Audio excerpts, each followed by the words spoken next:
Begin with the news alert on those two USF students missing for over a week. There are new developments unfolding in the case as we speak. Fox 13's Evan Axelbank is live for us in Pinellas County. All right, Evan, tell us where you are and what you've learned. Well, right now we're along North 28th Street North here in Pinellas County. We're at the Pinellas County Sheriff's Office driving training facility, and we can confirm that evidence right now is being processed here at this location as it relates to their disappearance. Let's just show you right now. This is who investigators have been looking for since April 16th. This is Nahida Bristi and Zamil Limon, both grad students from Bangladesh. We can confirm that the scene that is along the Howard Frankland, that snarled traffic for several hours this morning, is connected to this. We do know that investigators have made discoveries there. You can see the very large traffic pileup that happened there along the Howard Frankland. That was in the northbound lanes. Now, we don't know yet what investigators have found at that scene or what led them to be there at that scene, but we do know that it was a very large major crimes investigation along the Howard Frankland in the northbound lanes. Now, we can also confirm that where we are right now, the PCSO driving training facility, it's a very out-of-the-way kind of location. This is where evidence that has been collected at the Howard Frankland has been brought to, and it is currently being processed by technicians here. You can see a very large team from PCSO, deputies, crime scene technicians, other staff. They're all processing evidence here at this facility. Again, we do not yet know what that evidence is. Deputies are currently in front of this facility and are blocking it off. Now, just illustrating the wide geographic area that this case has taken on right now, it's covering everywhere from USF to Sand Key. This was the scene yesterday as investigators were looking at Sand Key yesterday, about 30 miles or so from here, looking for evidence. So right now, we know that there has been evidence found everywhere from USF to the Howard Frankland and to Sand Key. That is essentially a very large area of Hillsborough and Pinellas counties.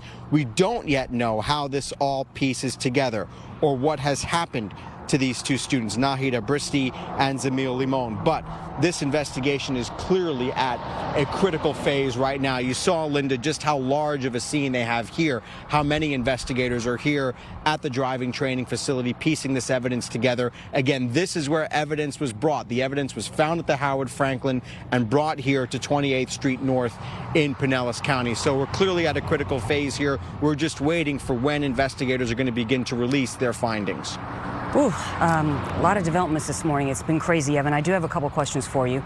You've been stationed out there this morning. Has anybody from the Sheriff's Department come out to talk to you guys, give you any information? No, they have not. As a matter of fact, earlier today, there was no one stationed here at the entrance to this facility, but then we did see that as media began to arrive, that they did place a sheriff's deputy's vehicle here at this location, just letting everybody know that they couldn't come any further onto that property. Right now, you know, this is a critical phase of the investigation. The media wants answers. I'm sure their family members want answers, but this is where investigators really do have to do their most important work. They have to figure out what they found. They have to figure out what the evidence might be. They have to figure out how many scenes there might be. Again, Linda, this is a location right now. We know there are at least an investigation right now. We know there are at least 4 scenes connected to this. There's at least one up by USF. There's this one that I'm here at as well. We also know that Howard Frankland is, of course, where they've been finding evidence, and we know they were searching evidence along Sand Key, searching for evidence along Sand Key yesterday. So this is a very wide and broad investigation, and it's going to, you know, be up to investigators to decide when is the right time to release information, not just to media, but of course to the family members of these two folks who have been missing since April 16th. Yeah, and so you're outside of a driving training facility, so this is obviously not something where they would probably normally take evidence. We have some drone video. Are we able to pull that up again? I know you can't see it, Evan, but it shows tents. Yeah, I actually do have a monitor here, so I can see it. Okay, so it shows tents, and it looks like whatever it is they're bringing in there, they're doing something with it underneath the tent. You've covered a lot of crime scenes. Okay, now you've got the video up if you want to take a look at it, Evan. What do you expect, or what can we expect to happen next? You can see right here the tents I'm talking about. Well, the most important thing that they're going to... Yeah, I see it right there. Yeah, the most important thing, and this is from our drone, the most important thing that they're going to be doing with that evidence right now is making sure that it is A, secured, and be processed properly. We've seen so many investigations, not necessarily in this area, but just in general, where the evidence is not cared for properly, or investigators forget to overturn every stone. In this case, by moving it to a separate location, it gives them an area that they can control, an area where the elements will be kept away as best as possible. You see they have tarps, they have tents set up above to potentially stop sunlight from getting in, and this is just part of them being very diligent with what they have found.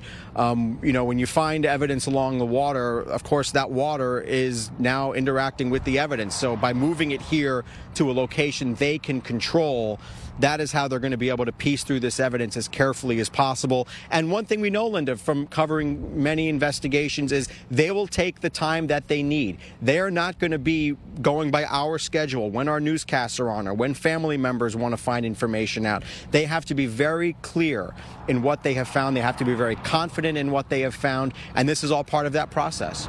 Evan, I know you're going to stay on the scene there for us. And oh my, we can't forget that, you know, this is about two human beings we're talking about. So, and that's exactly right, Linda. I mean, you know, it's very important to remember that while we want answers and while the crime scene investigators, they want to get to the bottom of this as quickly as possible, right now there are entire families half a world away waiting to find out what has happened to their loved ones. Are they safe? Are they in danger? We do know that they were declared to be endangered by investigators as part of this case, but of course they were holding out hope. They are holding out hope that what investigators have found will lead them to good news as opposed to bad.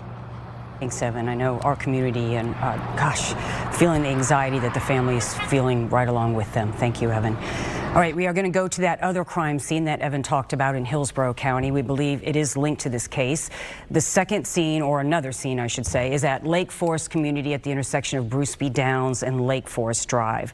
Fox 13's Aaron Mesmer is live at that scene. I know you've been busy, a lot going on there, so take us from the beginning. What's going on there, Aaron?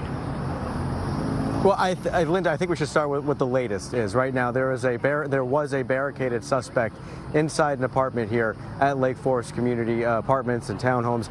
And the latest from the Hillsborough County Sheriff's Office is that suspect has been taken into custody. This started at about 10:36 this morning. That's when SWAT team was called out. Prior to that, the Hillsborough County Sheriff's Office, we're told, was here at this community already doing an investigation in relation to the missing USF grad students. As we've said, 27-year-olds Emil Limon and Nahida Bristi.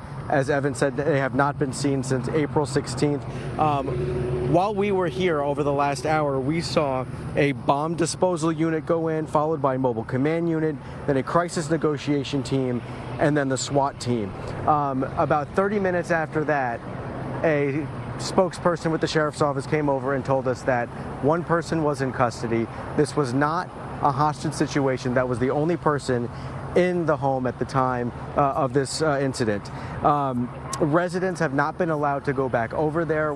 They're actually behind the camera here from where we're standing. There's dozens of them waiting to go back in, probably with as many questions as we've had over the last couple of hours as this scene has unfolded. They were told initially that it was too dangerous to go over there. At this point, I think the danger has subsided because that person is in custody. Right now, what they're waiting for is for the investigation to continue and that investigation to wrap up, and for whether it's the Sheriff Chad Chronister, or maybe one of the lead detectives to come over and give us an update. That's supposed to happen within the next hour or so, but this is also fluid, that time frame could also change, of course. As I said, that we're being kept on this side of the street, and what you're looking at here live is the entrance off of Bruce B. Downs into the Lake Forest community. There are dozens of Hillsborough County Sheriff's deputies here. Their cruisers line Bruce B. Downs Boulevard up and down the street in both directions. 2 lanes closed off on the other side of the street. Traffic is still getting by, although that is probably, of course, secondary to the investigation into these 2 missing persons, the 2 missing grad students from USF, Linda. So we're going to stay out here, again, waiting for an update from the Sheriff's Office. That's expected to happen. We were told in the next 30 minutes to an hour, but of course everything is so fluid because this investigation is ongoing. Well, when that happens, we'll take it live here or on the Fox local app for sure. A couple questions for you, Aaron, if I may. How far is that scene from USF, and were you able to figure out if students live there? We're only about 5 no more than, I would say, 7 minutes from USF. In fact, that's where we were initially when this all started to unfold. This morning we went over to USF to try to find some folks who knew these two grad students, because that was initially going to be the focus of our story. However, when we heard about this situation over here at Lake Forest Drive, we came over here. It only took us about 5 minutes or so to get here. And yes, we're told that there are usually, whether it's grad students or USF students, they do live in this apartment complex.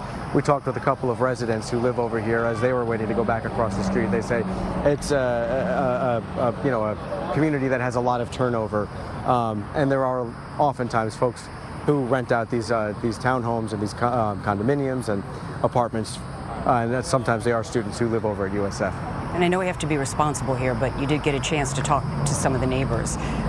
Did they tell you anything about, which part of that apartment complex the SWAT team was at, or any other information that might be useful? No, and let me step out of the way again. It looks like, if you can see there, those two mobile command, there's actually a third one that we can see, four actually, straight in the entrance, as I'm looking over here myself, just counting. The 4 that we saw go in are still at the entrance. So whether that's just where they set up the command units and the deputies are further in, it's hard to say. The people who live in that apartment complex haven't been over there. So a lot of these folks left to run errands 2 hours ago or so, came back, and have not been able to get over there. So for them, it's unclear also where the situation was, where the barricaded subject was. What's that? I'm talking with my photographer here. He said he just saw the SWAT team pull up one more time. We've seen several of those kinds of units go in there over the last hour or so, and Kevin, who's recording this, who's shooting this right now, he's got a bit of a tighter look on it because he can zoom in a little further. We saw at one point actually kind of looked like a robot dog bomb unit that they deployed in there. So we're going to have to ask all of these questions once we get that news conference that we've been promised. And when that happens, we'll try to get a lot of these unanswered questions answered. But again, Linda, a lot of this is just kind of fluid and evolving within the last hour or so. Yeah, I'm sure it'll be going on for a long time because they're carefully collecting evidence. So we're going to leave you at the scene and check back with you, Aaron.